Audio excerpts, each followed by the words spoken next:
Corona जैसी वैश्विक महामारी के चलते जब सारे मंदिर, मस्जिद, गुरुद्वारे बंद थे, उस समय हमारे अस्पतालों के दर खुले हुए हैं। कोरोना जैसी वैश्विक महामारी के चलते जब सारे मंदिर, मस्जिद, गुरुद्वारे बंद हैं, उस समय भी अस्पतालों के दर खुले हुए हैं। आइए देखते हैं एक खास रिपोर्ट। थम गया ये जहां, थम गई है सारी मंजिलें, ना कोई रास्ता दिखता है और ना ही कुछ सूझ रहा है। जी हाँ, हम बात कर रहे हैं कोरोना जैसी वैश्विक महामारी की, जिसने पूरे विश्व में तबाही मचाई हुई है और अब हिंदुस्तान में भी अपने पैर पसार रहा है। जब सारे रास्ते बंद होते हैं तो एक रास्ता जो ईश्वर के दर का है वो हमें दिखता है। हम अपना सुख दुख दर्द उसी के आगे बयां कर देते हैं। वो हमें अंधेरे में रोशनी की किरण दिखाता है, लेकिन इस वैश्विक महामारी ने सबसे पहले ईश्वर का ही दर बंद किया है। हम आज निकले हजरतगंज की ओर तो देखा कि बजरंगबली के मंदिर के पट बंद थे और मंदिरों को तलाशा कि शायद कहीं ईश्वर के दर्शन हो जाएं, मगर पता नहीं कहां छुपा बैठा है ये ईश्वर।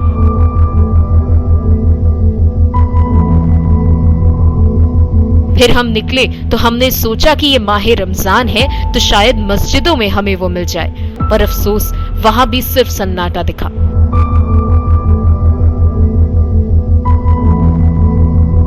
हम उसको ढूंढने गए ईश्वर के पुत्र प्रभु यीशु के दर पर भी, लेकिन वहां पे भी दरवाजे बंद थे। एक चिर परिचित सा सन्नाटा पसरा हुआ था।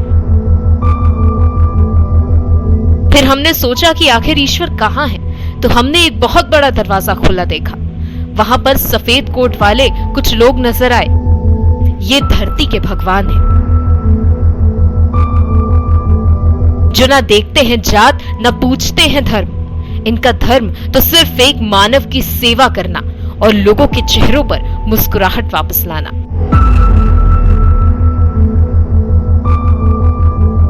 तभी तो हमारी तीनों सेनाओं ने इन नायकों पर फूल बरसाए थे।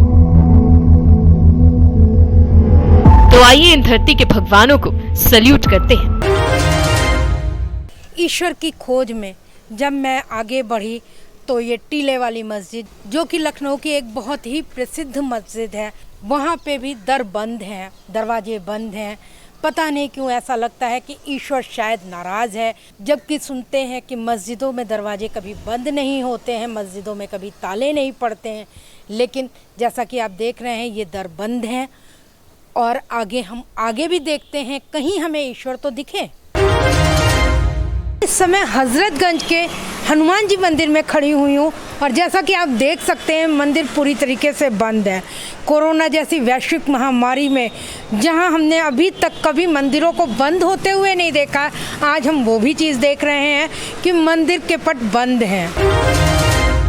अभी यीशु को कहा जाता है कि वो ईश्वर का बेटे हैं, ईश्वर के बेटे हैं, लेकिन जब हमने उनका भी दर देखा तो ये भी दर बंद ही हमें नज़र आया। शायद वो भी अपने किसी बच्चों की सेवा करने में लगे हुए हैं। जब हम इस बारे में मंदिर, मस्जिद, गुरुद्वारे जहाँ की सब बंद है, इस बारे में लोगों से मिले, इसी बीच में हमारी मुलाकात गौरव जी से हुई। गौरव अग्रवाल, जो कि ये भी एक धर्म का काम कर रहे हैं, ये भी लोगों को राशन पहुंचा रहे हैं। इनसे हमने जब पूछा कि आखिर ये मंदिर, मस्जिद क्यों बंद है, तो देखिए तो उन्होंने क्या कहा, ये जानते हैं। नमस्कार।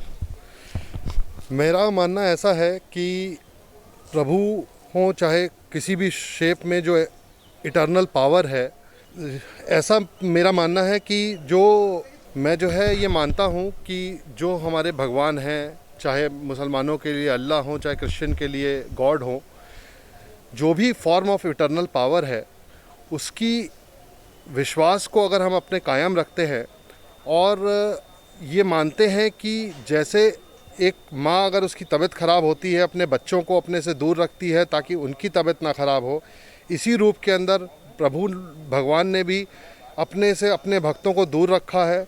और उनका ये मानना है, जहाँ तक मुझे लगता है, कि अगर उनके भक्त को सही रहना है तो आज उनको आपस में दूर दूर रहना है।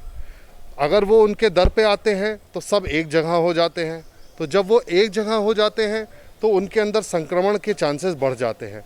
तो इसलिए मेरा मानना है कि इसीलिए मंदिर हो चाहे मस्जिद हो सब बंद हैं, और उसी रूप के अंदर प्रभु के जो उनके भक्त हैं उससे भगवान ने यही कहा है कि आप अपने भरसक जो अपने से नज़दीक हो या दूर हो, जिस रूप में उसके लिए आप मेरा रूप लेके, क्योंकि हर इंसान के अंदर भगवान का एक रूप है, भगवान उसके अंदर बसते हैं। तो भगवान आज हर भक्त से यही कहता है कि आप अपने माध्यम से जिसकी जो मदद कर सकते हैं वो आप मदद करें। हम लोग खाटू श्याम परिवार से जुड़े हुए हैं। खाटू श्याम परिवार के अंदर भी हम लोगों को यही प्रभु ने प्रेरणा दी कि पहले नर सेवा नारायण सेवा है। तो आज की तौर में भगवान कहता है मेरी सेवा मत करो, अपने अंदर बसे हुए नर से पूछो, और जो तुम्हारे आसपास ज़रूरतमंद है उसको नारायण समझो और उसकी सेवा करो। प्रभु कभी भी ये नहीं चाहेंगे कि उनका कोई भी भक्त कष्ट में रहे, लेकिन हाँ, प्रभु की ये भी एक नियति है, ये भी एक कलयुग का एक दौर है जिसके अंदर प्रभु हर भक्त को बता रहा है कि जिस दिन पापों का घड़ा एक लेवल से ज़्यादा बढ़ जाएगा उस दिन मैं भी तुमसे दूर हो जाऊंगा। गौरव जी बीच में इंटरप्ट कर रहे हैं, क्या ऐसा आपको महसूस हो रहा है कि पापों का घड़ा भरा है? मैं ये नहीं मानता हूँ कि पापों का घड़ा भर गया है। मैं तो ये जानता हूँ कि जब तक हम जैसे नादान लोग इस दुनिया में हैं, क्योंकि इंसान हमेशा नादान रहेगा, और जब तक वो नादान रहेगा वो नादानी करेगा। जैसे एक माँ अपने बच्चे की नादानी को भूलती है, हाँ, उसको कड़ा, चाहे आप महाभारत का एक प्रसंग ले लें, कृष्ण जी को उनकी माँ ने उनको खंबे से बांध दिया था। वो प्रभु थे तब भी एक माँ ने उनको बांध दिया था। तो आज हम लोगों को अपने घर के अंदर बांध दिया है। ये भी प्रभु की एक नियति है, उनकी बताने का तरीका है कि देखो तुम लोग जो कुछ भी करते हो वो सब डोर मेरे हाथ में है, मैं चाहूँ तो पलट सकता हूँ। लोग नास्तिक होते चले जा रहे हैं, नास्तिक होने से काम नहीं चलेगा। आस्तिक रहिए, प्रभु में विश्वास रखिए और प्रभु के कहे हुए वचनों को या अल्लाह के दिए हुए फरमान को आगे बढ़ाइए। कभी किसी भी धर्म में ये नहीं कहा गया है कि किसी को नुकसान पहुंचाइए। सब धर्मों में यही कहा गया है कि आप उसके प्रभु के रूप में जो भी आपके आसपास नर हैं उन्हीं को नारायण समझिए और उसके अंदर उसकी सेवा करने की भरसक कोशिश करिए। अच्छे कर्म करिए, अच्छा फल पाइए। ये गौरव जी थे जिनका कहना है कि अच्छे कर्म करिए और अच्छा फल पाइए।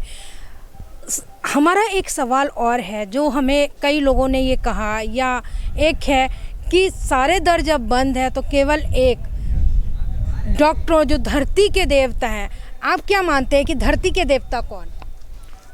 आज के दौर के अंदर जो करंट सिनेरियो है, जो कोविड-19 की परेशानी है, नो डाउट हमारे डॉक्टर्स इस समय भगवान का, नारायण का रूप लिए हुए हैं। उनकी भरसक कोशिश है, वो अपनी जान को जोखिम में डालकर भी हम सबकी सेवा में लगे हुए हैं।